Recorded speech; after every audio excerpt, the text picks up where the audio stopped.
لو كسبتها في عقلك هتكسبها في الواقع. أي حاجة بتبدأ بفكرة وبعدين نية وبعدين فعل. العقل هو ساحة المعركة الأولى.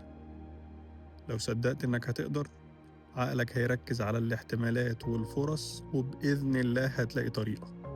ولو صدقت إنك مش هتقدر واستسلمت، الواقع هيكرر لك الاستسلام ده.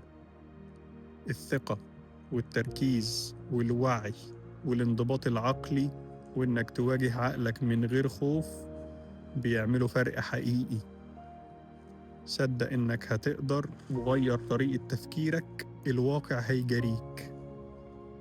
الإمام علي رضي الله عنه كان بيقول: وما حاجة لك من خارج وفكرك فيك وما تصدره. ففكر تاني واكسبها في عقلك الأول. سلام.